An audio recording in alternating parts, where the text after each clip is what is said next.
देवादिदेव श्री आदिनाथ भगवान की जय जय जय।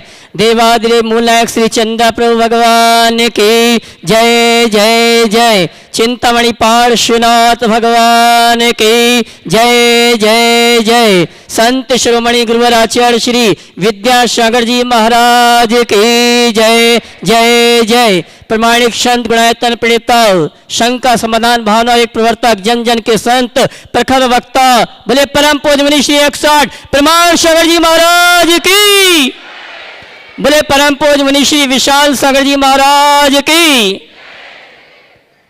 तीर्थराज शंभे शिखर की तलहटी में स्थित आत्म विकास का दिव्य सदन, जैन सिद्धांतों की वैज्ञानिक प्रयोगशाला, जहां बोलेगा समोसरण और जहां पंचायतन शैली में अद्भुत जिनालय ज्ञान मंदिर का निर्माण हो रहा है, ऐसे समाज के गुणात्मक विकास का संदेश देने वाले गुणायतन से हम और आप टीवी चैनल का बहुचर्चित शंका समाधान का कार्यक्रम प्रारंभ करें। उसके पूर्व सायंकालीन वेला में पारस चैनल और प्रमाणिक से सभी श्रोताओं का और यहाँ पर उपस्थित सभी श्रावक श्राविकाओं का गुणायतन और श्री सेवायतन परिवार हार्दिक अभिनंदन स्वागत करता है।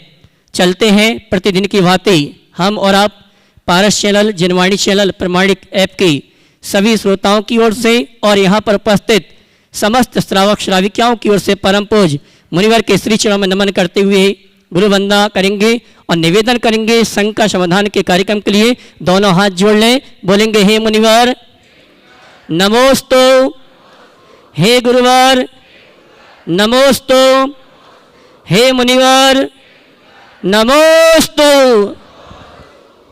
और आइए शंका समाधान का कार्यक्रम हम और आप गुरुवर के आशीर्वाद से प्रारंभ कर रहे हैं। और आज की प्रथम शंका के लिए शंका समाधान के इस सदन की ओर से परम पूज्य मुनि श्री विशाल सागर जी महाराज से निवेदन है, हे मुनिवर अपनी शंका के माध्यम से हम सभी का मार्ग प्रशस्त करें। बोले परम पूज्य मुनि श्री विशाल सागर जी महाराज की। हे गुरुवर, मन में एक शंका है कि ये बुंदेलखंड में इतने तीर्थ बने हुए हैं, प्राचीन बहुत प्रतिमाएं हैं, शिलालेख है, तो तीर्थराज इतना पुराना है शंभे शिखर जी, यहाँ कोई प्राचीन लेख नहीं है, प्राचीन मूर्तियाँ नहीं है, प्राचीन शिलालेख नहीं है। वो जो चरण बने हुए हैं वो भी अजितनाथ भगवान की ऊंचाई तो कभी 1 किलोमीटर से भी कुछ कम की थी, तो उनके चरण तो बहुत बड़े थे। शंभुनाथ के चरण बहुत बड़े थे, वर्तमान छोटे से चरण हैं वो भी नए हैं, तो ये प्राचीनता भी तो इसके लिए थोड़ा खुलासा करिए क्या। देखिए महाराज जी ने बहुत अच्छा सवाल उपस्थित किया। ये तीर्थराज हमारा परम पावन तीर्थ है, अनादि अनिधन तीर्थ है।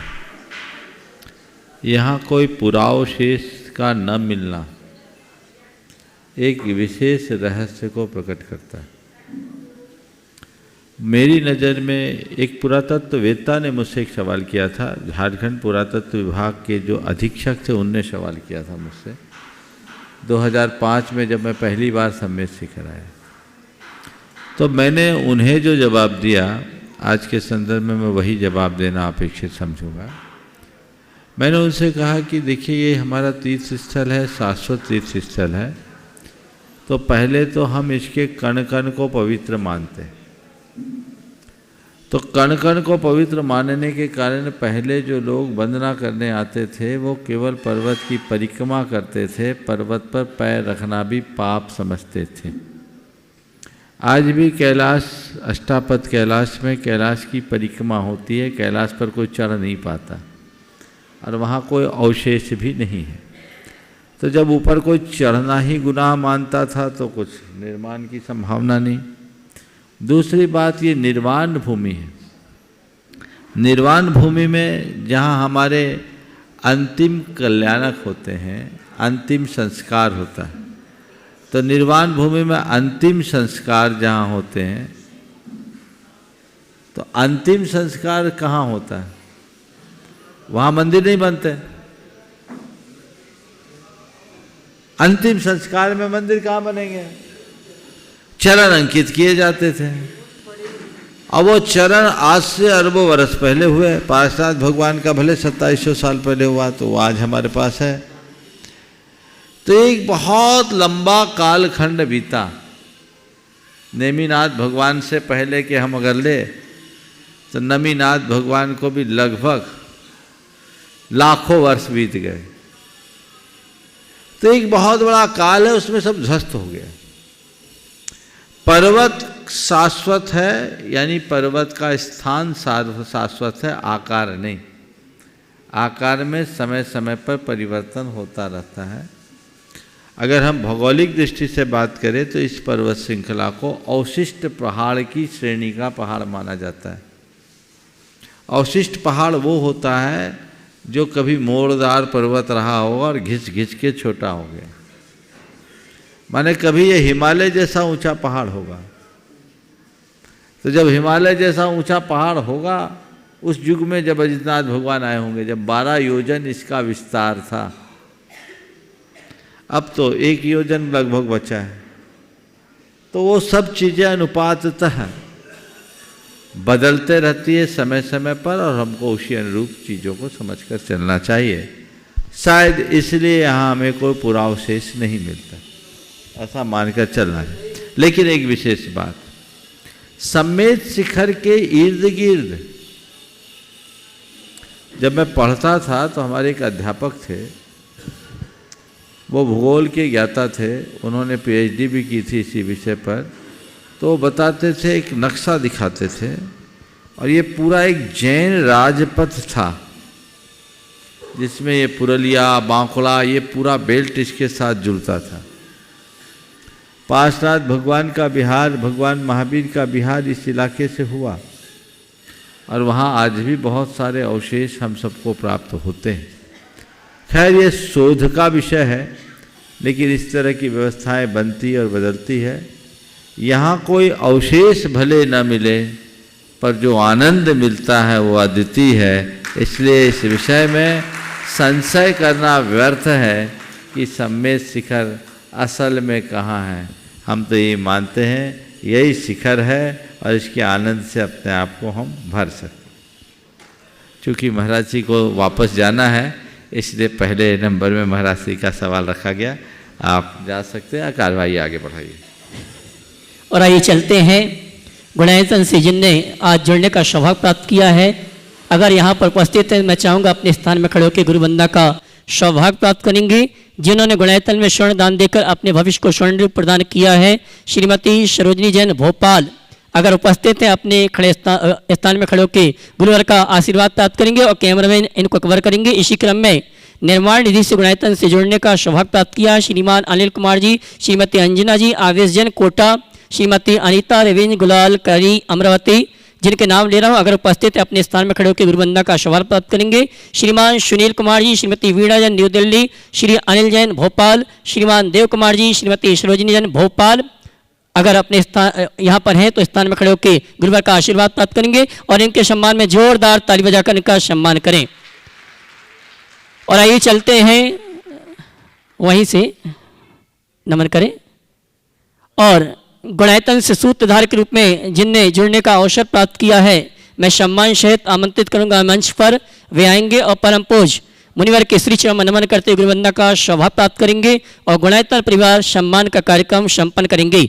श्रीमान अमरचंद जी, संदीप जी, श्रीमती सोने जी, पूर्व जैन गुवाहाटी, अगर उपस्थित हैं तो वे आए परम पूज्य मुनिवर के श्री चरण में। और मैं ये कहना चाहूँगा, आज इस परिवार की जो पुत्र और पत्रवधु हैं, इनका विवाह की वर्षगांठ है। आइए गुरुवर के श्री चरण नमन करते आशीर्वाद प्राप्त करेंगे और उनके सम्मान के लिए मैं आमंत्रित करूंगा, भैया उसी तरफ से करिए, इनके सम्मान के लिए मैं आमंत्रित करूंगा श्रीमान सुभाष जी, सीओ साहब गुणायतन। इसी क्रम में सूत्रधार के रूप में श्रीमती तरुलता जी, श्रीमती राजमल पटोदी, तलवंडी कोटा, अगर उपस्थित है तो वे आए परम पूज्य मुनिवर के श्री चरण नमन करते गुरुवंदना का सौभाग्य प्राप्त करें। आइए जल्दी, यहीं से सुभाष जी सम्मान करने वाले इसी तरफ से आएंगे, वो बाद में। श्रीमान अमरचंद जी परिवार का सम्मान हो रहा है। इसी क्रम में श्रीमती तरुलता पाटोदी, तलवंडी कोटा, अगर उपस्थित है तो वे आए और परम पूज्य मुनिवर के श्री चरण नमन करते गुरुवंदना का सौभाग्य प्राप्त करें। हमारे बीच उपस्थित नहीं है, ताली बजाकर उनका सम्मान करें। इसी क्रम में सूत्रधार के रूप में पवन कुमार जी, सुरेश कुमार जी, नेहा जी, आशीष जी, वर्तिका जी, राशि जैन, झोटवाड़ा, अगर उपस्थित हैं तो वे आए परम पूज्य मुनिवर के श्री चरण नमन करते गुरुवंदना का सौभाग्य प्राप्त करें। और उनके सम्मान के लिए मैं आमंत्रित करूंगा श्रीमान कपूर चंजीर कोटा। वे आएंगे, हमारे सम्मानी पवन कुमार जी परिवार का सम्मान का कार्यक्रम संपन्न करेंगे और आप जोरदार जोरदार तालियों देकर इनका सम्मान करें। कपूर चंद जी, इसी क्रम में मैं चाहूंगा जिनका सम्मान हो रहा है, जो सम्मान कर रहे हैं, जैसे ही नाम की घोषणा शीघ्र अतिशीघ्र, जिससे हम अधिक से अधिक लोगों को शंका में अपनी शंकाओं का समाधान दिलवा सकें। इसी क्रम में स्तंभ के रूप में जुड़ने का सौभाग्य प्राप्त किया है श्री प्रगणेश सहाय तिलुसाय, वर्ल्ड लेटर इटिलोएंस यूएसए। भैया सम्मान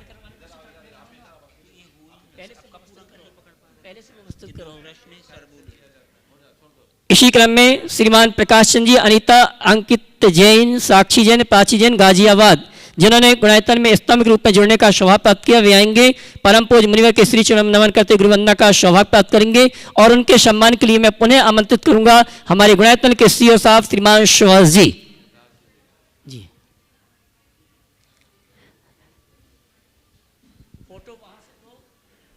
जाएंगे।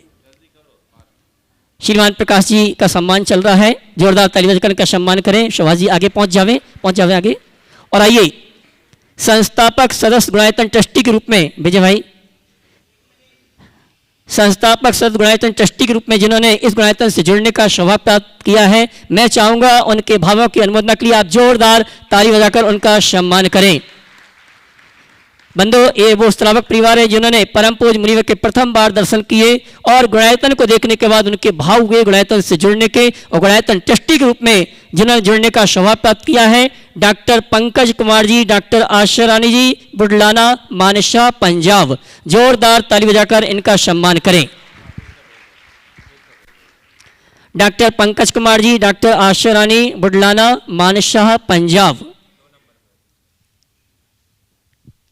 और आइए चलते हैं हम और आप, हमारे बीच में वो श्रावक परिवार उपस्थित हैं जो विगत कई वर्षों से गुरुवर से जुड़े हुए हैं।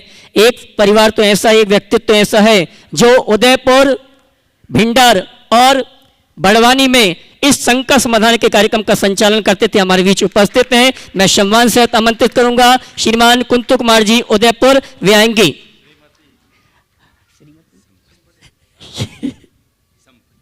श्रीमती संपत जी और कुंत कुमार जी ये आएंगे, जो विगत कई वर्षों तक शंका समाधान के कार्यक्रम का संचालन करते थे, आज हमारे बीच उपस्थित हैं। जोरदार ताली बजाकर का सम्मान करें और इनके सम्मान के लिए मैं आमंत्रित करूंगा हमारे महेश सरिता जी पाटनी कोलकाता, ये आएंगे। हमारे सम्मानी कुंतु कुमार जी का सम्मान का कार्यक्रम गुणायतन परिवार की ओर से करेंगे। जोरदार ताली बजाकर इनका सम्मान करें। और इसी क्रम में आइए जल्दी सम्मान करने के लिए श्रीमान महेंद्र कुमार जी सरिता जी कोलकाता, ये आएंगे। हमारे सम्मानी कुंतु कुमार जी का गुणायतन परिवार की ओर से सम्मान का कार्यक्रम संपन्न करें। और मैं चाहूंगा हमारे कुंतु कुमार जी का और उनकी श्रीमती का आप जोरदार ताली बजाकर इनका सम्मान करें, जो विगत कई वर्षों तक शंका समाधान के कार्यक्रम का संचालन करते रहे हैं। और इसी क्रम में मैं आमंत्रित करूंगा श्रीमान धनपाल जी जेतावत उदयपुर, ये भी आएंगे। परम पूज्य मुनिवर के श्री चरण नमन करते हुए गुरुवंदना का। और इनके सम्मान के लिए आमंत्रित करूंगा श्रीमान सुरेश जी सरिता पाटनी कोलकाता। और मैं ये कहना चाहूंगा श्रीमान धनपाल जी व्रती सावा के हैं और परम पूज्य गुरुवर से ही इन्होंने व्रतों को धारण किया, आज हमारी जी उपस्थित हैं। और इनके सम्मान के लिए सम्मान किनसे करवाना इनका? श्रीमान सुरेश जी सरिता जी कोलकाता आएंगे। हमारे सम्मानी व्रती सेवक धनपाल जी का सम्मान का कार्यक्रम संपन्न करेंगे। जोरदार ताली तो बजाइए आप। और इसी क्रम में अलवर निवासी श्रीमान अशोक जी जैन हमारे बीच उपस्थित हैं। गुणायतन संरक्षक आएंगे परम पूज्य मुनिवर के श्री चरण नमन करते हुए। श्रीमती नूतन जी भी आ जावे, अशोक की धर्मपत्नी। और इनके सम्मान के लिए मैं आमंत्रित करूंगा गुणायतन के प्रशासक श्रीमान सिद्धार्थ जी कानपुर, ये आएंगे। हमारे सम्मानी अशोक जी परिवार का प्रतीक चिन्ह देकर सम्मान का कार्यक्रम संपन्न करेंगे। और आप जोरदार ताली बजाकर इनका सम्मान तो करिए आप। मैं आवाज दूंगा सुभाष जी सीओ साहब गुणायतन, या जावे। सिद्धार्थ जी उपस्थित नहीं है। और आइए मैं उस व्यक्तित्व को आमंत्रित करूंगा जिन्होंने अपने विधि विधान के माध्यम से पूरे जैन समाज को गौरवान्वित किया है। हमारे भोपाल निवासी प्रतिष्ठाचार्य श्रीमान कमलांकुर जी हमारे बीच उपस्थित हैं। वे आएंगे, परम पूज्य मुनिवर के श्री चरणों में नमन करते हुए गुरु वंदना का सौभाग्य प्राप्त करेंगे और उनके सम्मान के लिए एक बार पुनः आवाज दूंगा गुणायतन के सीओ साहब श्रीमान सुभाष जी। आइए साहब।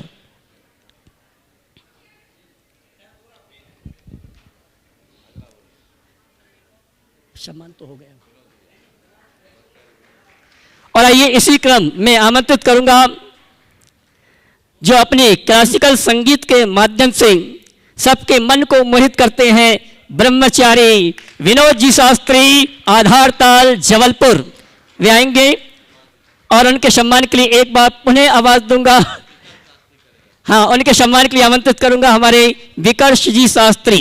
ये आएंगे सम्माननीय ब्रह्मचारी विनोद भैया, आधार ताल। ताली तो बजाइए इनके लिए। और आइए चलते हैं शंका समाधान का कार्यक्रम ऑफलाइन जो यहाँ पर श्रावक श्राविका उपस्थित हैं उन्हीं के माध्यम से आज के शंका समाधान के कार्यक्रम को प्रारंभ करेंगे। और प्रथम प्रश्न मुनिवर मैं अपनी तरफ से आपके श्री चरणों में रख रहा हूँ। मुनिवर, आज हमारे गुणायतन के श्रीमण संरक्षक श्रीमान अनुरागी शिल्पी जी सोदिया जी उनकी विवाह की वर्षगांठ है और बिलासपुर से गुणायतन के श्रीमण संरक्षक श्रीमान सवाई सिंह सेठ प्रवीण जी उनका जन्मदिन है। तो मुनिवर, मैं आपसे इस प्रश्न करना चाहता हूं कि वर्षगांठ कैसे मनाना चाहिए और जन्मदिन कैसे मनाना चाहिए। देखिए, पहले तो मैं अनुराग शिल्पी सोधिया और प्रवीण जी इनको आशीर्वाद देना चाहूँगा, क्योंकि जन्मदिन वर्षगांठ तो सब मनाते हैं, लेकिन ऐसे अवसरों पर गुरुओं को इस शरण में जाने की भावना रखना और विशिष्ट धर्मानुष्ठान करने का भाव रखना बहुत थोड़े लोगों में होता है। हमें एक बात सदैव याद रखना चाहिए कि हम अपने जीवन में पुण्य कमाते कम हैं, खपाते ज़्यादा हैं। हम लोगों ने बड़े पुण्योदय से मनुष्य भाव पाया है और जिस तरह के संयोग हमें मिले हैं ये लोक में बहुत दुर्लभ है। ऐसे दुर्लभ संयोगों का हम प्रयोग क्या कर रहे हैं हमें ये देखना चाहिए। 24 घंटे में आप देखें तो आपके द्वारा पुण्य का भोग ही अधिक होता है और पुण्य के भोग में पाप का बंध भी होता है। तो जब हम पुण्य का भोग कर रहे हैं यानी हमारी बैलेंस शीट उल्टी हो रही है, क्योंकि इधर पुण्य भोग रहे हैं और पाप बांध रहे हैं, यानी पूंजी घट रही है और कर्जा चढ़ रहा है। ऐसे का हाल क्या होगा। इसलिए ऐसे लोगों को ऐसी स्थिति में हमें क्या करना है, हमें एक ही काम करना है कि जो कोई भी मौका मिले बहाना ढूंढना है और धर्म के कार्य में जुड़ जाने का भाव रखना है। दो तरह के लोग होते हैं। अधिकतर लोग तो जब धर्म का काम सामने आता है तो बहाना बनाते हैं, अब ये प्रॉब्लम है वो प्रॉब्लम है, 10 तरह के बहाने सामने आते हैं। और दूसरे वे लोग हैं जो धर्म करने का बहाना ढूंढते हैं। पाप के मौके आने पर बहाना बनाओ चलेगा, धर्म का काम आए तो कभी बहाना बनाओ मत, बहाना खोजो, कोई मौका मिले मैं चूकूं नहीं। ये प्रयास होना चाहिए। तो मैं इन दोनों के निमित्त से आप सबको भी यही संदेश देना चाहता हूँ कि जन्मदिन हो, वैवाहिक वर्षगांठ हो, पुण्यवर्धक क्रियाओं के साथ संपन्न करो। यद्यपि अनुराग हो, यहाँ प्रवीण जी, ये दोनों गुणायतन से बहुत अच्छे से जुड़े हैं। अनुराग का तो इस पूरे के पूरे गुणायतन के निर्माण में बहुत महत्वपूर्ण योगदान है, जो आज भी पूरे के पूरे गुणायतन की मीडिया के कार्य को अपने देख रेख में पूरे कर रहे हैं समर्पित भाव से। ऐसी ही श्रद्धा और समर्पण की भावना बनी रहे। प्रवीण जी भी हमारे समाज के एक स्तंभ है। उन्होंने आज अपने जन्मदिन में नहीं आने पर भी ऑनलाइन विधान कराया। मैं उनको आशीर्वाद देता हूँ कि ऐसी भावना न केवल उनमें अपितु आने वाली पीढ़ियों में भी बनी रहे। सभी को आशीर्वाद। सभी के लिए सूचना है, विशेष रूप से पारस चैनल और प्रमाणिक ऐप के सभी श्रोताओं के लिए सूचना है। परम पूज्य मुनिवर प्रमाण शंकर जी महाराज शंभे शिखर में ही विराजमान है और उनके सानिध्य में आगामी 27 फरवरी से 7 मार्च तक सिद्ध चक्र महामंडल विधान प्रारंभ होगा। और मैं आपसे कहना चाहूँगा, अगर आप मंडल पुण्याजक के रूप में इस अनुष्ठान में सम्मिलित होने का सौभाग्य प्राप्त करना चाहते हैं, जिसमें परिवार के 8 से 10 सदस्यों को बैठने की पात्रता होगी, 3,11,000 रुपए की राशि के माध्यम से मंडल पुण्याजक बन के तीर्थराज शंभेश्वर में सिद्धों की आराधना सिद्ध चक्र महामंडल विधान में परम पूज्य मुनिवर के सानिध्य में करने का अवसर सौभाग्य प्राप्त कर सकते हैं। सामान्य इंद्रदानी के लिए राशि रखी गई है मात्र 51,000 रुपए की। जो भी इस अनुष्ठान में सम्मिलित होने का अवसर सौभाग्य प्राप्त करना चाहते हैं, पारस चैनल, जनवाणी चैनल और प्रमाणिक एक में जो नंबर चल रहे हैं उन नंबरों में संपर्क करके आप अपने मंडल और समान इंद्रदानी के पद को आरक्षित करा के सिद्धों की आराधना करने का सौभाग्य प्राप्त कर सकते हैं। और आइए चलते हैं अगली शंका के लिए। श्रीमती सरिता जैन कोलकाता और उसके बाद तैयार रहेंगी श्रीमती सुमन जैन कोलकाता। नमोस्तु गुरुदेव, नमोस्तु गुरुदेव। मैं कहना चाहती हूँ कि मैं महाराज के आशीर्वाद से हमेशा भावना योग करती थी। मुझे कैंसर हो गया था और लेकिन मैं अब पूर्णतः स्वस्थ हूँ और ये सब महाराज श्री का आशीर्वाद से है। देखिए, मैं चाहूँगा एक बार जोरदार करतल ध्वनि से इनका स्वागत करें। ये बहुत परेशान थी जब इनका कैंसर डिटेक्ट हुआ, तो मैंने इन तक यही संदेश पहुँचाया था कि भावना योग करो और तय मानो, जंग जीत कर आना है। आज जंग जीत कर आ गए। आप लोग अक्सर लोगों के बारे में सुनते हैं, कल भी आज एक सज्जन और हैं यहाँ, उनको भी ले आइए, बुला लीजिए, महाराष्ट्र वाले आ जाइए। हाँ, ओके, माइक उधर ले जाइएगा। वो भी कैंसर को हराकर यहाँ खड़े हैं, वो अपनी बात खुद बोलेंगे। आप लोगों से मेरा केवल इतना ही कहना है, आप भी साथ में चले जाइए। आप लोगों से मेरा इतना ही कहना है कि श्रद्धा को मजबूत बनाइए और जो पद्धतियाँ हमारे देश में चिरंतन काल से चली आ रही है उसका अनुकरण कीजिए।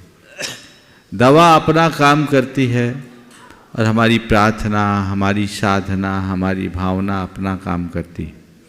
मैं ये नहीं कहता कि आप दवाइयाँ बंद कर दें, दवाइयाँ लीजिए, पर एक बात ध्यान रखिए, केवल डॉक्टर शरण नहीं है। हमें हमेशा ऐसा कर्म भी करना चाहिए जिससे हमारे पुण्य की वृद्धि हो और हम अपने जीवन को अच्छा कर सकें। जो बीमार पड़ने के बाद भावना योग करते हैं वो ठीक होते हैं। मैं कहता हूँ स्वस्थ व्यक्ति भावना योग करे तो बीमार ही ना पड़े। ये प्रयोग करना चाहिए। आप लोग बस थोड़ा बहुत कुछ गड़बड़ होता है तो करना शुरू कर देते हैं, बाद में फिर भूल जाते हैं। तो ये बहुत अच्छी भावना आज लगभग 1 साल की अवधि में आप इनको देखकर कोई कहेगा नहीं कि उम्र के इस पड़ाव में ये कैंसर को हरा करके आई हैं।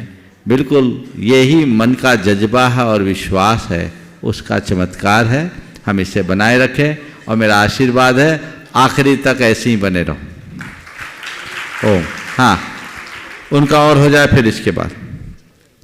नमस्ते गुरुदेव। गुरुदेव, ये मेरे पापा हैं और इनको 1 साल पहले लंग्स कैंसर डिटेक्ट हुआ था, लेकिन गुरुदेव आपके आशीर्वाद से और नियमित भावना योग से इनकी सभी रिपोर्ट्स, अभी 2 बार पेट स्कैन हो चुका है, दोनों एकदम अच्छी आई है और ये भावना योग के माध्यम से बहुत स्वस्थ महसूस कर रहे हैं और हमेशा ऐसा ही आपका आशीर्वाद उनको मिलता रहे। बहुत बहुत आशीर्वाद। मैं चाहूँगा ये अपने अनुभव अगर अपने शब्दों में बोले तो ज़्यादा अच्छा रहेगा। आप लोगों ने बोला है, आप बोलिए। मुझे लंग्स कैंसर है। मैं कोकड़ाबेन हॉस्पिटल बम्बई में ट्रीटमेंट ले रहा था। उसके बाद में मैंने भावना योग महाराज जी का किया और नियमित करता हूँ और मेरी अभी तबीयत बहुत ठीक है और रिपोर्ट सब अच्छे आ रहे हैं और दवा चालू है। महाराज जी की ऐसी ही कृपा रहे, ये मेरी विनती। बहुत बहुत आशीर्वाद। हाँ, दीजिए। और आइए अगली शंका के लिए श्रीमती सुमन जैन कोलकाता, उसके बाद तैयार रहेंगे पुणे महाराष्ट्र निवासी श्री राजीव जी जैन। नमोस्तु गुरुवर, नमोस्तु गुरुवर, नमोस्तु गुरुवर। हे गुरुवर, कुछ लोग कहते हैं कि जब तक सम्यक दर्शन नहीं हो तब तक व्रत उपवास करना या प्रतिमा आदि लेना बेकार है, कोई फलदायक नहीं है, और हमें तो पता ही नहीं कि हमें सम्यक दर्शन है या नहीं, तो हम क्या करें? व्रत उपवास करें या न करें, प्रतिमा लेवे या न लेवे? कृपया मार्गदर्शन करके आशीर्वाद प्रदान करने की कृपा करें। नमोस्तु ऐसे गुरुवर। लोगों की बात मानो तो एक ही कहावत चरितार्थ होगी, न नौमन तेल न राधा नाचे। समझ गए? अरे सम्यक दर्शन के बिना व्रत संयम कार्यकारी नहीं, ये सही है, पर मुझे सम्यक दर्शन हो इसका पता कैसे लगेगा? कोई नहीं कह सकता, मैं नहीं कह सकता कि मेरे भीतर सम्यक दर्शन है या नहीं, पर मैं मानता हूं कि मेरी सम्यक दृष्टि ने मैं रत्नत्रय का धनी हूं, मेरे अंदर वो विश्वास है। हम क्या करें? सम्यक दर्शन तो सूक्ष्म परिणति है, सम्यक दर्शन की बात तो दूर की बात है। मैं भव्य हूं या अभव्य, ये भी मैं नहीं बोल सकता, वह केवल दिव्य ज्ञानियों के ज्ञान का विषय है। तो फिर क्या करूं? पहले किसी से सर्टिफिकेट लूं, वो मुझे बता दे और वो ट्रेडमार्क लगा दे कि भवांत तक तुम सम्यक दृष्टि बने रहोगे, तब मैं धर्म साधना के पथ पर चलूं? तो कुछ भी नहीं होगा, पूरा मोक्ष मार्ग ठप हो जाएगा। शास्त्र की बात बताऊं, जो लोग ऐसा बोलते हैं उनको थोड़ा बोलना सिद्धांत ग्रंथों को पढ़ो। ऐसा वर्णन आता है कि एक महाराज मुनि महाराज बने 8 वर्ष में, विशुद्धि को बढ़ाकर के उपशम श्रेणी चढ़ गए, वीतराग आत्मा का स्पर्श करके आ गए, वापस भावों में गिरावट आई, नीचे आए, फिर संभले, फिर चढ़ गए, फिर नीचे आए, 2 बार उपशम श्रेणी चढ़ गए, और उसके बाद पूरे जीवन मिथ्या दृष्टि बने रहे, और उसी मिथ्यात्व के साथ अर्धपुद्गल परावर्तन काल तक संसार में भटकते रहे। बोलो क्या करोगे? वो जो मुनि बना, एक साथ सम्यक दर्शन ज्ञान चारित्र तीनों को पाया और 11वें गुणस्थान तक चले गए, और वापस बाहर से चर्या क्रिया पूरी है, उनसे दीक्षा लेने वाले को केवल ज्ञान हो रहा है, और जे अभी मिथ्या दृष्टि बने हैं। अब बोलो क्या करेंगे? अब मेरा मिथ्यात्व आ गया, मुनिपना छोड़ दूं? उनको भी पता नहीं है। तो सम्यक और मिथ्यात्व की परिणति बड़ी सूक्ष्म होती है। मुनि महाराज तुम्हारे चौके में आए, रोटी खाते समय सम्यक दृष्टि हो और पानी पीते समय मिथ्या दृष्टि बन सकते हैं, इतना अंतर है। तो क्या करोगे? रोटी खिलाओगे, पानी नहीं पिलाओगे? क्या करोगे? ये तो अंदर का बड़ा सूक्ष्म विज्ञान है, इसलिए इन बातों में बिल्कुल नहीं चलना। हमें क्या करना है? जो मेरे पुरुषार्थ गम्य है, पुरुषार्थ लभ्य है, वो मुझे करना है। तो उसके लिए क्या करना? गहित मिथ्यात्व को बुद्धिपूर्वक छोड़ना, सम्यक्तोचित क्रियाओं को करने में तत्परता रखना, तत्व की भावना भाना, और उसके साथ व्रत संयम त्याग तब में उत्साह बनाते हुए आगे बढ़ना। यही हमारे मार्ग में है। अब जैसे मैं अपनी बात कहूँ तो मैं अपने आप को, जैसा अभी पहले कहा, मैं रत्नत्रय का धनी मानता हूँ और इस दुनिया के सबसे भाग्यशाली लोगों में एक गिनता हूँ, क्योंकि 29 अंक प्रमाण मनुष्य राशि में मात्र 3 कम 9 करोड़ मुनिराज ही होते हैं। मैं अपने आप को उस श्रेणी का मानता हूँ और ये हमेशा भावना भाता हूँ कि इस दुर्लभ योग को मैंने पाया है तो इसका मुझे पूरा प्रयोग करना है, इसे खोना नहीं है। ये दुर्लभ निधि मुझे मिली है, जैसे कोई रत्न कीमती होता है तो आप उसे संभाल कर रखते हैं। मैं अपने रत्नत्रय के प्रति अहरनिश चौकस रहता हूँ, सोते भी और जागते भी। अब उसके अनुरूप मैं अपना काम कर रहा हूँ तो मेरे मार्ग में मेरा उत्साह है। यदि मैं सोच लूँ कहीं मेरे पास सम्यक दर्शन नहीं हो तो शास्त्र मैंने पढ़ लिया कि सम्यक दर्शन के बिना जे क्रिया सब तन करन छीन, फिर तो कोई मतलब ही नहीं है, तो भैया सम्यक दृष्टि हुई नहीं, अभी उसी में डाउट है, तो क्यों इतना त्याग करूं, क्यों इतना तप करूं, क्यों इतना व्रत करूं, क्यों इतना उपवास करूं, छोड़ो लग जा भोगों में, तो मार्ग बचेगा। उन तत्व विमूढ़ों को कौन समझाए? मार्ग तो तुम्हारी चर्या से पलता है, भीतर की परिणति तो केवल भगवान जानते हैं। उनसे बोलो सम्यक दर्शन के अभाव में व्रत संयम पालन करने का कोई अर्थ नहीं, तो स्वाध्याय करने का क्या अर्थ है? मिथ्या दृष्टि का स्वाध्याय फलता है क्या कुंतु जी? हाँ, तो तुम व्रत तप का तो मखौल उड़ाते हो, अपना ये जो स्वाध्याय, जो कोरा स्वाध्याय है, उसकी तरफ क्यों नहीं देखते? कम से कम क्रिया करो तो पुण्य भी संचय हो।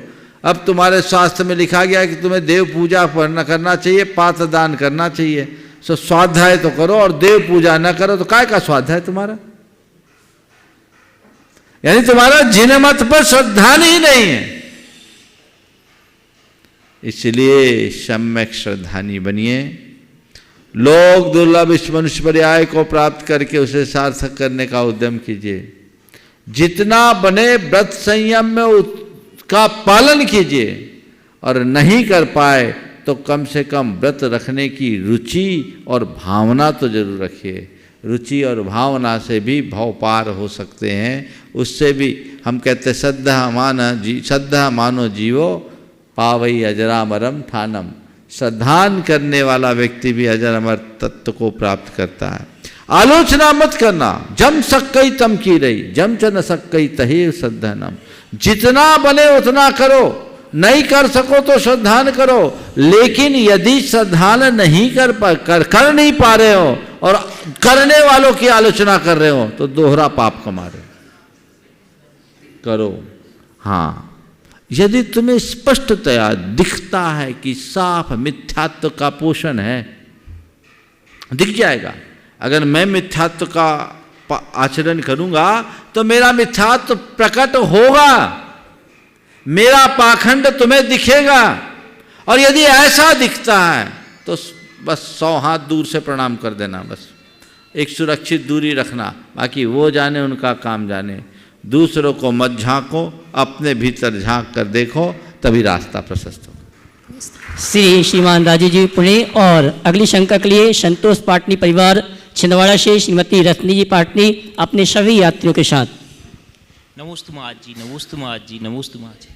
महाराज जी, जब मंदिर में जाते हैं, भगवान का अभिषेक करते हैं, पूजा करते हैं, शांति धारा करते हैं, तो जब तक मंदिर के अंदर रहते हैं भावों की विशुद्धि बहुत रहती है। मंदिर के आने के बाद वो भावों की विशुद्धि नहीं रह पाती है, नहीं रहती है। तो ऐसा हम क्या करें कि जिससे कि वो भावों की विशुद्धि जो मंदिर के अंदर हमारी होती है वो हमारे जीवन में हम अंगीकार कर सकें, एवं अशुभ कर्मों का क्षय हम कैसे करें? पहले मंदिर के अंदर जाओ, बाद में निकलते समय मंदिर को अपने अंदर ले आओ। क्या बोला? पहले मंदिर के अंदर जाओ और निकल लो तो मंदिर अंदर ले आओ। जब अंदर मंदिर रहेगा तो भाव विशुद्धि अपने आप होगी। ये बात सही है कि हम 24 घंटे मंदिर के अंदर रहे, ये व्यवहारिक नहीं है ना। 24 घंटे कोई मंदिर में रह सके यह व्यवहारिक रूप से सही नहीं है, लेकिन हम 24 घंटे मंदिर को अपने अंदर रख सके ये तो संभव है कि नहीं? तो फार्मूला मिल गया। अपनी श्रद्धा को बढ़ाओ, रुचि बढ़ेगी, और रुचि और श्रद्धा के बढ़ने पर विशुद्धि अपने आप बढ़ेगी। समझ गए? हम लोग तो क्या करते, भगवान को मंदिर में पधरा के आ जाते, भगवान रहो, सवेरे हम फिर घंटी बजा के आपको जगाएंगे, तो वहीं रह जाता है। ध्यान रखने की बात यह है कि मंदिर मात्र धर्म का स्थान नहीं है, मंदिर तो हमारे धार्मिक भावनाओं के उद्दीपन का केंद्र है। वहाँ से हम अपने आप को धर्म भावों से इतना भर ले कि ये 24 घंटा हमारा काम कर सके। जैसे तुम लोग मोबाइल रात में चार्ज करते हो, 24 घंटे उसका उपयोग करते हो, फुल चार्ज होने पर करते हो ना जी। तो ऐसे ही भगवान के पास जाके चार्ज कर लो और बाकी टाइम उसका उपयोग करो, फिर डिस्चार्ज हो तो फिर लगा प्लग में लगा दो। समझ गए? चलिए। नमस्ते। मैं निवेदन करना चाहूँगा, पुण्य कमाने का फार्मूला अगर अच्छा मिले तो तालियां थोड़ा जोर से बजाइए।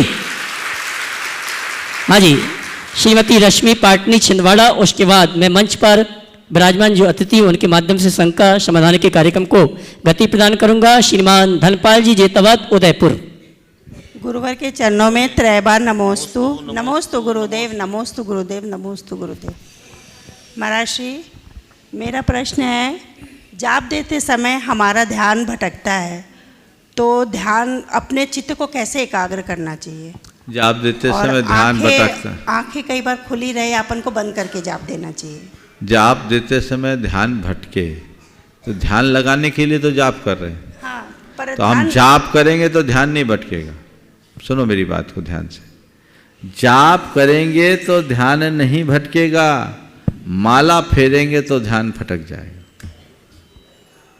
क्या बोला मैंने? मेरी बात समझ पानी है?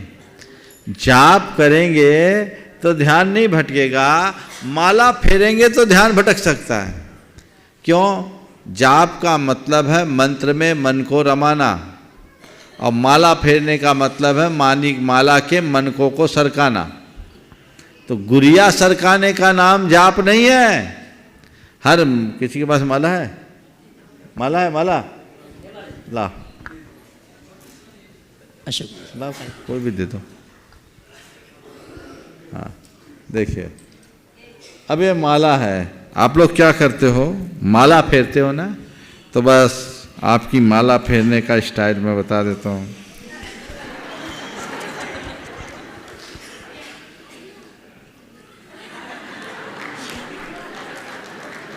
बजाइए अपने लिए तालियां। ये आपकी माला है, इसमें मन स्थिर कैसे होगा? आपने मन स्थिर करा ही नहीं, आप तो केवल एक क्रिया कर रहे हो। अब मैं आपको जाप बताता हूँ। हाथ में माला लो, मन को प्रसन्नता से भरो, हृदय में अपार उत्साह हुआ। आज मैं कितना सौभाग्यशाली हूँ कि प्रभु स्मरण के क्षण के लिए यहाँ बैठा हूँ, और उत्साह के साथ ओम सम्यक दर्शनाय नमः, ओम सम्यक ज्ञानाय नमः, ओम सम्यक चारित्राय नमः। अब जब हम मंत्र की शुरुआत करें तो इसके मंत्र के मनके को हम जैसे नमोकार पढ़ते हैं, तो आप एक मोती लिए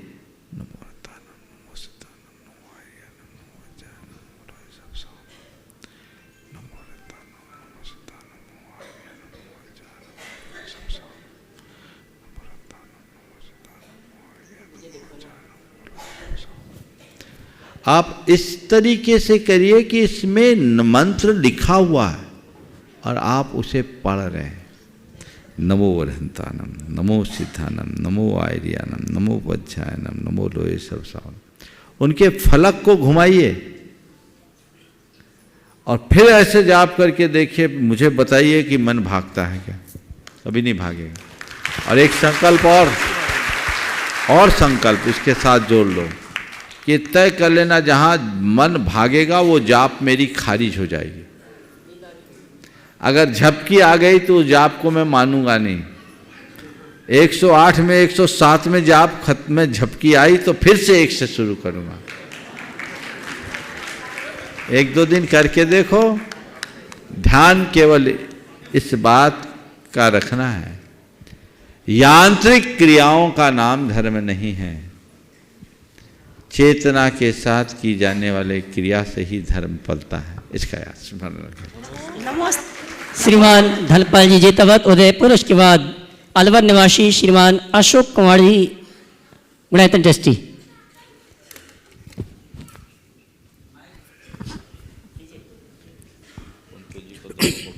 नमोस्तु महाराज जी, नमोस्तु महाराज जी, नमोस्तु महाराज श्री। उदयपुर से केशव निवासी वालों से और से सभी की तरफ से बारंबार नमोस्तु नमोस्तु नमोस्तु।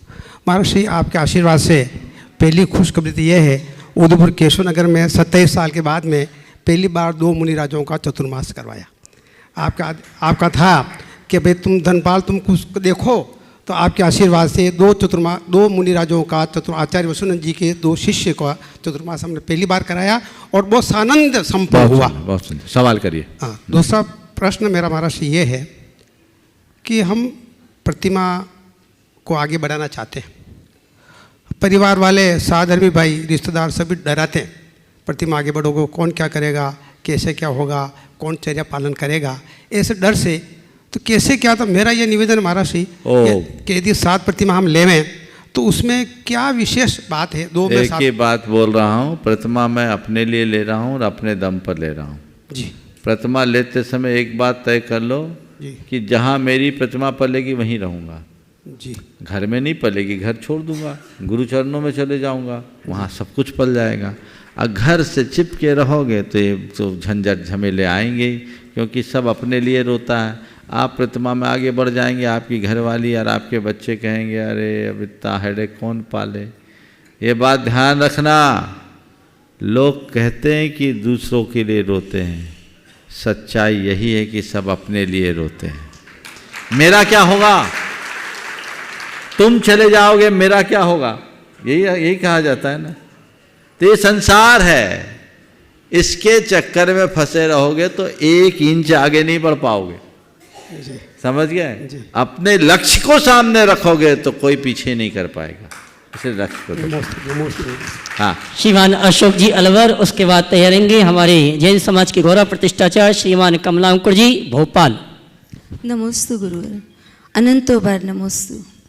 गुरुजी, जब हम किसी काम में सोचते हैं कि जल्दी करना चाहिए, वो काम तो हम बहुत देर से करते हैं, और जिन कामों में हमें सोचना चाहिए जल्दी जल्दी करना चाहिए, भगवान की पूजन है, प्रभु का कोई काम है, उसमें हम देर से करते हैं। गुरुजी, हमें किन कार्यों को तो जल्दी करना चाहिए और किन कार्यों में देर से सोच समझ के करना चाहिए? आपके सवाल का उत्तर दूं उससे पहले मैं ये कहूँ कि इन कार्यों में हमारी जल्दी रहती है और किन कार्यों में हम आलस करते हैं। हाँ। जिसमें हमारी रुचि रहती है हम उसमें बहुत तत्परता दिखाते हैं, और जिनमें हमारी रुचि कम होती है उनमें मालस करते हैं।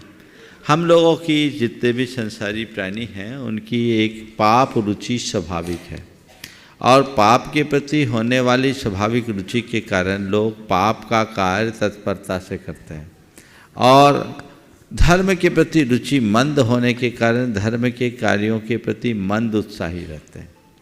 यदि हमने पाप रुचि को धर्म रुचि में परिवर्तित कर दिया तो हमारी प्राथमिकताएं बदल जाएगी। सब चीज़ें, हमारी प्रायोरिटीज हमारे इंटरेस्ट पर डिपेंड करती है। हमारी जिन कार्यों में रुचि होती है हम उसको प्रमुखता देते हैं। आज भी जिन लोगों की धर्म में रुचि होती है वो बाकी सब बातें गौन करते हैं, उनकी दिनचर्या अलग हो जाती है। तो हमें चाहिए कि हम अपनी रुचि को परिवर्तित करें, रुचि को जगाएं, बढ़ाएं, जिससे हमारा सारा रास्ता साफ हो। प्रतिष्ठाचार्य श्रीमान कमलांकुर जी भोपाल, उसके बाद सम्मान सहित आवाज़ दूंगा श्रीमान कुंतु कुमार जी, श्रीमती संपत जी उदयपुर। हे स्वामी, नमोस्तु नमोस्तु नमोस्तु। मेरा प्रश्न है कि शास्त्रों में वर्णन आता है कि मंत्रों के प्रभाव से अनेक विपत्तियां दूर हो जाती हैं। जिस प्रकार से मैना सुंदरी ने सिद्धचक्र महामंडल विधान किया और अपने पति सहित 700 कुष्ठियों का कुष्ठ रोग दूर कर दिया। जलते हुए नाग नागिन को डमोकार महामंत्र दिया गया तो वो धड़ेन्द्र पद्मावती हुए। अंजन चूर ने डमोकार महामंत्र जपा तो उन्होंने भी उसके फल को प्राप्त किया। हे स्वामी, आज मंत्रों से ज़्यादा यंत्रों पर लोग ज़्यादा विश्वास कर रहे हैं। मंत्रों पर विश्वास करने के लिए हमें क्या करना चाहिए ताकि उसके फल की प्राप्ति हो? मंत्रों से ज़्यादा यंत्रों पर विश्वास है। हम मंत्रों पर विश्वास को बढ़ाने के लिए क्या करें? कुछ न करें। आज तो विज्ञान का युग है, और विज्ञान के इस दौर में ये बात पूरी तरह से स्थापित हो गई कि मंत्रों का क्या प्रभाव पड़ता है। आज से 50 वर्ष पहले ये सवाल उठता तो शायद इसका उतना अच्छा उत्तर नहीं हो सकता था, लेकिन आज तो विज्ञान ने ये बात साबित कर दी कि हम यदि मंत्र की आराधना करते हैं तो उसका क्या प्रभाव पड़ता है। मैं 3 प्रसंग सुनाना चाहूँगा। आज से लगभग 45 साल पहले राल्फ किर और किर्लियान 2 वैज्ञानिकों ने एक प्रयोग किया पानी के ऊपर,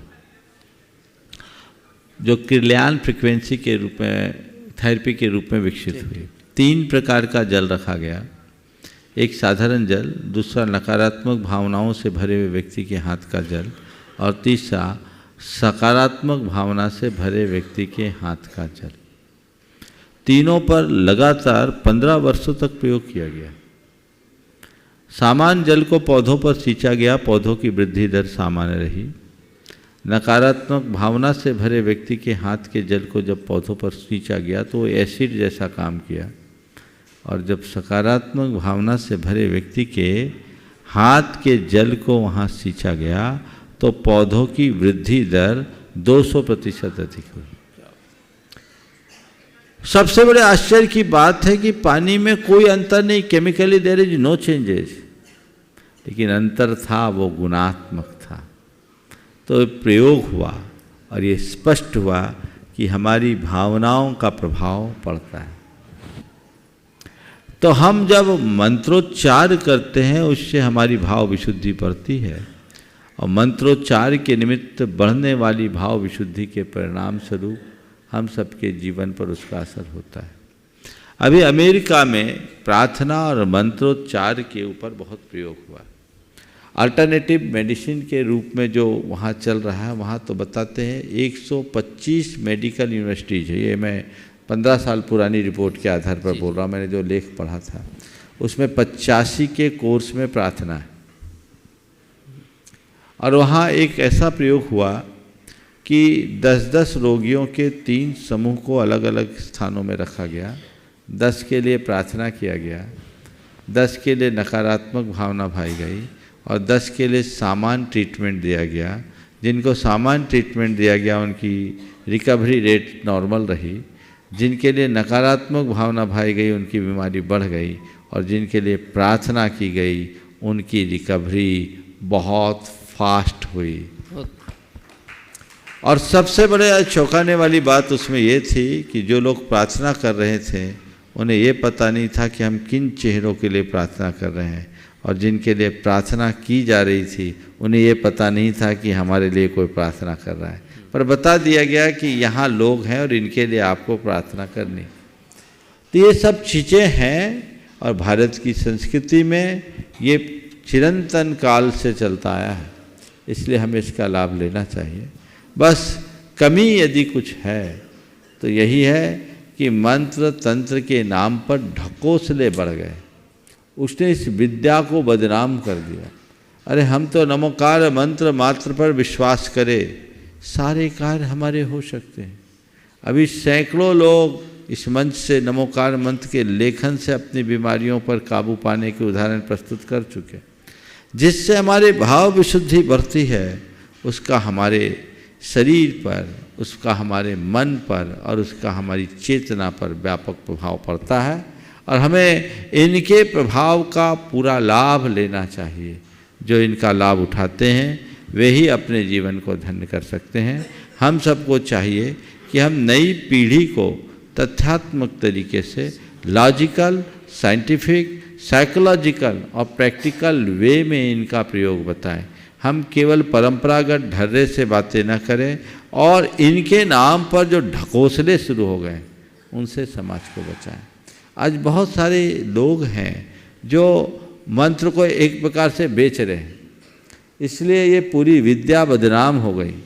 आज कहीं भी इस तरह की बातें होती हैं तो उससे लोगों का विश्वास खंडित होता है। मंत्र का अर्थ ही है रहस्य, और रहस्य ही होता है जिसमें अनंत शक्तियाँ होती हैं, लेकिन जब रहस्य को लोग आम बना देते हैं उसकी शक्ति प्राणहीन हो जाती है और कोई प्रभाव सामने नहीं आता। इसलिए इन सब बातों को समझ करके चलना चाहिए। मैं तो सभी से कहूँगा कि जैनियों के लिए एक नमोकार मंत्र इतना अच्छा मंत्र मिल गया कि तुम्हें किसी और मंत्र की जरूरत ही नहीं। नमोकार मंत्र लोक में एक ऐसा मंत्र है जो केवल शांतिक और पौष्टिक कर्म में काम आता है। इसका कोई नकारात्मक प्रभाव नहीं पड़ता। इस मंत्र को कभी सिद्ध नहीं करना पड़ता, यह स्वतः सिद्ध मंत्र है। और जो भावना के साथ भर कर नमोकार को जपता है उसका बेड़ा पार सुनिश्चित होता है। तो हम उस मंत्र के प्रति अपना विश्वास जमाएं और जीवन को आगे बढ़ाएं। नमोस्तु स्वामी। श्रीमान कुंतु कुमार जी, श्रीमती संपत देवी जी उदयपुर, उसके बाद तैयार रहेंगे श्रीमान विकर्ष जी शास्त्री शलेहा। नमस्तु महाराज श्री, आपके श्री चरणों में बारंबार नमस्तु। महाराज श्री 2017 के उदयपुर के भव्य चातुर्मास की स्मृति आज सभी उदयपुर वासियों के हृदय पर पटल पर अंकित है। ऐसा भव्य चातुर्मास वहाँ संपन्न हुआ था और आपकी अगवानी के लिए अभी भी सभी तैयार हैं कि आप कब पधारें वापस उदयपुर। महाराज श्री एक प्रश्न था, और यहाँ पर जो ये गुणायतन की रचना आपके आशीर्वाद से और प्रेरणा से हो रही है और शाश्वत सिद्ध क्षेत्र पर, तो ये एक सबसे महिमा की और बड़ी वस्तु है कि शाश्वत सिद्ध क्षेत्र पर जो गुणायतनिक रूप से भव्य दिनालय का स्थापित हो रहा है उसकी बहुत ही महत्वता है महाराज श्री। इसके लिए भी आपके श्री चरणों में बार बार नमोस्तु निवेदन करता हूँ। प्रश्न अभी मंत्र से प्रारंभ हुआ था तो मेरे दिमाग में एक बात आई महाराज श्री कि मैना सुंदरी नाटक का एक दो बार मैंने अध्ययन भी किया। पिता और पुत्री के बीच में, भोपाल राजा के बीच में और मैना सुंदरी में संवाद चलता है। भाग्य और पुरुषार्थ का उत्तर आपने बहुत समय दिया है, पर वो कहते हैं सुख तुझे मैंने दिया और तू कहे तकदीर ने, मैं यूं कहूं तू यूं कहे। जब वो कहता है ना कुश्ती से शादी करा दूंगा, तो सुख तुझे मैंने दिया और तू कहे तकदीर ने, तू यूं कहे मैं यूं कहूं। मैना सुंदरी कहती है नहीं, मेरे तकदीर में जो होगा जब होगा, मेरे भाग्य में जो होगा होगा। ऐसी अटल रहने वाली मैना सुंदरी भाग्य के ऊपर फिर जाकर के यहाँ तो भाग्य को महत्व देती है, और जब श्रीपाल कुष्ठ हो जाता है तो वहां पर सिद्ध चक्र मंडल विधान रचाती है। तो ये दोनों इसकी किस अपेक्षा से हमें गिनना चाहिए? बहुत पुरुषार्थ करती है और यहाँ पूरा भाग्य पे छोड़ देती। बहुत ही सूक्ष्म दृष्टि से आपने इस बात को पकड़ा है और प्रस्तुत किया है, पर मैं कहूँगा ये बहुत रहस्य भरी बात है और हमें उसको उसी तरीके से समझना चाहिए। क्या है? जीवन में जब स्वयं पर कोई उपसर्ग उपद्रव आए और जिसका प्रतिकार संभव न दिखे, उसे अपनी कर्म की परिणति या नियति का परिणाम मानकर स्वीकार लो। पर कोई और परेशान दिखे, पीड़ित दिखे, तो अपने पुरुषार्थ को प्रधान बनाकर कर्तव्य में डट जाओ। मैना सुंदरी खुद के कष्टों के प्रति बहुत सहनशील थी, लेकिन श्रीपाल की पीड़ा के प्रति संवेदनशील थी। स्वयं के कष्टों के प्रति सहनशीलता और औरों के कष्टों के प्रति संवेदनशीलता, ये हमारे जीवन का मंत्र होना चाहिए। यदि ये हम अपनी साधना में जोड़ लें तो हमारा रास्ता प्रशस्त होगा। महाराज श्री उसने आरिका श्री के एक शिक्षा जो प्राप्त की थी, वो आरिका श्री के गुरुकुल में शिक्षा प्राप्त की थी, फिर भी उनके मन में ऐसा नहीं आया क्योंकि मैं अपने संयम की तरफ आगे बढ़ जाऊं। ये अपने अपनी परिणति है। वो मैं तो कहता हूँ संयम की तरफ बढ़ जाती तो मैना सुंदरी हम सबकी आदर्श नहीं बन पाती। आरिकाएं तो हजारों, लेकिन अपने पति को सन्मार्ग में लगाने वाली पहली हुई। तो चलिए, हाँ चलने दो अभी थोड़ा 10 मिनट। हाँ, परम पूज्यवर गुरुवर के चरणों में बारंबार नमोस्तु नमोस्तु, कोटि कोटि नमन नमन। महाराज श्री, ज्ञान मनुष्य के जीवन का एक खजाना बताया है। ज्ञान मनुष्य के जीवन का एक खजाना बताया है, तो उस खजाने की चाबी हमको किससे लेनी चाहिए? अभ्यास की चाबी। ज्ञान खजाना है, उसकी चाबी हमें किससे लेनी चाहिए? अभ्यास के लिए। अभ्यास के लिए। तो मैं तो कहता हूँ, देखो जो ज्ञान का खजाना है इसमें एक ही बात है विशेषता, दूसरे खजाने पर कोई ताला लगाए तो उसकी चाबी बाहर से आती है। हमारे भीतर जो ज्ञान का खजाना है उसकी चाबी हमारे पास है, हमें कहीं जाने की ज़रूरत ही नहीं है, और ये खजाना अपने आप खुल जाएगा। और एक बात बताऊं, जिस ताले की बात आप कर रहे हैं ये ताला चाबी से ही नहीं खुलता, नंबर मिलाने से भी खुलता है। सही नंबर मिला लो, ताला पल में खुलेगा और खजाना खुल जाएगा, जीवन निहाल हो जाएगा। ज्ञान की भीख दूसरों से मांगोगे, अज्ञानी बने रहोगे। अपने भीतर के तत्व को जानोगे, उसी दिन परम तत्व को उपलब्ध कर लो। नमस्ते महाराज। श्रीमान विकर्ष जी शास्त्री शलेहा, उसके बाद आवाज दूंगा महेंद्र पाटनी, राजू जैन, जयपुर। पूज्य गुरुवर के चरणों में कोटि कोटि नमोस्तु। आइए मैं एक गीत रख रहा हूं पूज्य गुरुदेव के चरणों में, जिन्होंने न जाने कितनी शंकाओं का समाधान किया है। और आज हम जिस भूमि में बैठे हैं, एक गुणायतन के रूप में एक ऐसा वरदान पूरे विश्व को दिया है पूज्य गुरुदेव ने। मैं सोच रहा था कि पूज्य गुरुदेव ने किया क्या है इस सिद्ध भूमि में, तो एक गीत के माध्यम से आप सबके बीच रख रहा हूं। और आपकी मीठी मीठी तालियां जब मिलेंगी तो इसमें 4 चांद लग जाएंगे।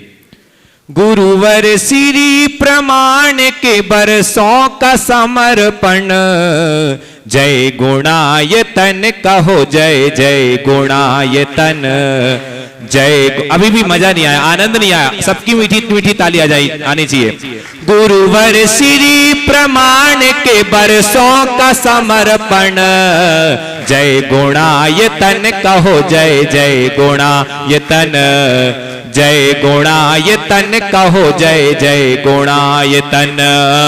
विद्या के प्रमाण ने संकल्पनाय की, विद्या के प्रमाण ने संकल्पनाय की। इस युग में भी समो शरण हो कल्पनाय की। और हम लोग देख करके कहते क्या है, अरे देख देख सब कहें अद्भुत ये आयतन, देख देख सब कहें अद्भुत ये आयतन। बोले जय गुणायतन कहो जय जय गुणायतन जय गुणायतन कहो जय जय गुणायतन। इस भू पे आके आत्मा परमात्मा हुई, इस भू पे आके आत्मा परमात्मा हुई। अरे धन्य वो भी हो गया जिसने ये भू छुई। अरे खुद को खुद से जानने का कर लो तुम जतन।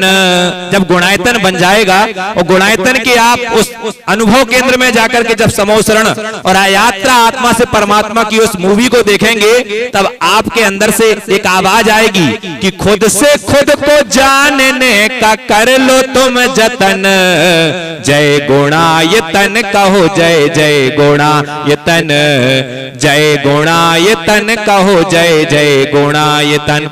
और बस पल दूर नहीं है जिस पल में हम देखेंगे पूरा अनुभव केंद्र और गुणायतन का पंच कल्याणक पूरा विश्व सोच रहा है। कई बार फोन आते हैं, भैया अभी एक पंच कल्याणक होना था, क्या हुआ, क्यों वो विलंब हो गया, क्यों? कुछ ना कुछ यदि बड़ा होता है तो कुछ ना कुछ उसके कारण उसके कुछ ऐसे आते हैं। तो बरसों की प्रतीक्षा का अब ये अंत हो रहा, मधुबन की तलहटी में फिर बसंत हो रहा। बरसों की प्रतीक्षा का अब ये अंत हो रहा, मधुबन की तलहटी में फिर बसंत हो रहा। साकार हो रहा गुरु प्रमाण का स्वप्न, साकार हो रहा गुरु प्रमाण का स्वप्न। जय गुणायतन कहो जय जय गुणायतन जय गुणायतन कहो जय जय। बोले परम पूज्य मुनि श्री प्रमाण सागर जी महाराज की। और आइए हमारे बीच जयपुर से महेंद्र पाटनी जी, राजीव जी जैन हमारे जी उपस्थित हैं, जिन्होंने 170 यात्रियों को यहाँ पर लेकर आए हैं। सभी यात्री अपने स्थान में खड़े होकर गुरुवर का आशीर्वाद प्राप्त करेंगे। जयपुर से जो भी श्रावक जोरदार ताली का सम्मान करें। और प्रश्न पूज्य गुरुदेव के चरणों में झूठवाड़ा जयपुर से पधारे हुए हम सभी यात्रीगणों की तरफ से बारंबार नमोस्तु भगवान, नमोस्तु भगवान, नमोस्तु भगवान। गुरुदेव, एक प्रश्न था, जब समाज में हम झूठवाड़ा समाज से हैं और हमारे समाज में 2 बार चातुर्मास हो चुके हैं। चातुर्मास के दौरान जो भी मुनिश्री या आर्यिका माता जी आते हैं तो हम उनको अपना गुरु बनाते हैं। अगले वर्ष फिर दोबारा चातुर्मास होता है, फिर हमें ऐसा लगता है कि इनको भी हमें अपना गुरु बनाना चाहिए। तो क्या हम हर साल गुरु बना सकते हैं या गुरु एक ही होना चाहिए? मैं तो आपसे पूछता, आप ही बता दो, ऐसा करना चाहिए क्या? अरे गुरु तो गुरु होता है, एक बार जो हृदय में विराज किया उसे तो पूरे जीवन याद रखना चाहिए। उपासना, सेवा, शुश्रूषा सबकी करो, पर गुरु जीवन में एक ही रखना। जिस किसी को गुरु मानना मत, और जिसे गुरु की भांति हृदय में बिठा दिया उसे कभी भुलाना मत, तब जीवन का रास्ता पर चलिए। अब महाराज जी आप लोग कल। हाँ। और आइए आप सभी की ओर से चुल्लक श्री प्रशांत सागर जी महाराज से निवेदन अगली शंका के लिए, उसके बाद तैयार रहेंगे हमारे ब्रह्मचारी विनोद जी जबलपुर। आज नहीं पूज्य हाँ बोलिए महाराज। पूज्य महाराज श्री के चरणों में बार बार नमस्तु करते हुए मैं एक छोटी शंका का समाधान चाहता हूँ। हाँ शांति से बैठिए। हाँ। आज जैन समाज में कई संप्रदाय हो गए हैं, क्या कभी यह संभव है कि चारों संप्रदाय या 5 संप्रदाय एक हो जाएं? एक परिवार ऐसा है जहाँ पे चारों संप्रदाय के पालन करने वाले रहते हैं और एक साथ रहते हैं। आकाश अमित के बाबा जी कांजीपंथी, उसकी दादी स्थानकवासी मुँह पट्टी करके समाय करती है। मैं पक्का 20पंथी और आकाश पक्का 13पंथी और एक ही परिवार में रहते हैं। तो क्या ये ऐसा संभव है कि कभी मॉडल जब आपके घर ही में है तो बाहर क्या बोले। लेकिन मैं एक बात कहता हूँ, संप्रदाय एक हो ना हो कोई फर्क नहीं पड़ता। अनेक संप्रदायों से हमें दिक्कत नहीं है, अनेक पंथों से हमें परेशानी नहीं। परेशानी संप्रदाय से नहीं सांप्रदायिकता से है, झंझट पंथों से नहीं पंथवाद से है। यदि हम थोड़ा उदारता से विचार करें तो जाति पंथ संप्रदाय धर्म हमारे देश में है, चलते आ रहे हैं, ये कभी एक नहीं हो सकते। मैं सूत्र में बात कहता हूँ, जातियाँ हों कोई बुराई नहीं, जातीयता से बचो। धर्म अनेक हो कोई बात नहीं, धर्मांधता से बचो। संप्रदाय से खतरा नहीं, सांप्रदायिकता की मानसिकता से बचो। और पंथों से कोई परेशानी नहीं, पंथवाद से बचो। यदि ये सूत्र हम सब ने आत्मसात कर लिया तो कोई दिक्कत नहीं। आपने कहा मैं पक्का 20पंथी हूँ, महाराज कोई दिक्कत नहीं है, रहो आप। लेकिन सारी दुनिया को 20पंथी बनाने का जिस दिन संकल्प ले लोगे उस दिन झंझट खड़ा हो जाएगा, समझ गए। अब वो कोई चाहे 20पंथी हो, चाहे 13पंथी हो, चाहे कोई हो, मैं तो अक्सर कहता हूं पंथ नहीं पथ देखो। मेरा कल्याण पंथ से नहीं होगा, पथ से होगा। हाँ, हर व्यक्ति की अपनी अपनी एक आस्था होती, उस आस्था के अनुरूप वो अपने पंथ के अनुकूल अपना आचरण करता है। उसे करने की स्वतंत्रता देनी चाहिए, उसे किसी तरह से छेड़छाड़ नहीं करना चाहिए। लेकिन कोई व्यक्ति अपने पंथ को सब पर थोपने की कुचेष्टा करने लगे तो समाज का सौहार्द खंडित होता है। और आज इसी कारण समस्या है, इसको ही पंथवाद कहते हैं, इसे ही सांप्रदायिकता की बात करते हैं। महाराज आपने जो उदाहरण दिया बहुत अच्छा मॉडल है और मैं समझता हूँ ठीक ही चल रहा होगा, सब अपने अपने रो में चल रहे होंगे तो। और यदि एक दूसरे पर थोप रहे हों तब तो बताइए, अनुमान लगा सकते क्या होगा। झगड़ा होगा ना, तो झगड़े की जड़ क्या है सबको पता है, फिर भी लोग उसी में पड़ते हैं। इस पंथाग्रही मानसिकता से बचकर हम चलेंगे तो हमारा जीवन प्रशस्त होगा। समय महाराज जी यथा यथा समायाति संवित्तो तत्वम उत्तमम, और उसके ऊपर उल्टा जो लिखा है संवित्तो उत्तमम, दोनों श्लोकों का क्या मतलब मर्म है? भैया तत्व की बात इधर से लो चाहे उधर से लो, बात एक ही है। चाकू खीरा पर गिरे या खीरा चाकू पर कटना खीरा को है, बस सार उसका ये है। किसी भी तरीके से आप करो, आपका काम हो जाएगा। समय आप सबका हो गया, यहीं पर विराम। बोलिए परम पूज्य आचार्य गुरुवर श्री विद्यासागर जी महाराज। जय जय जय। बोले परम पूज्य श्री सभी लोग बैठेंगे।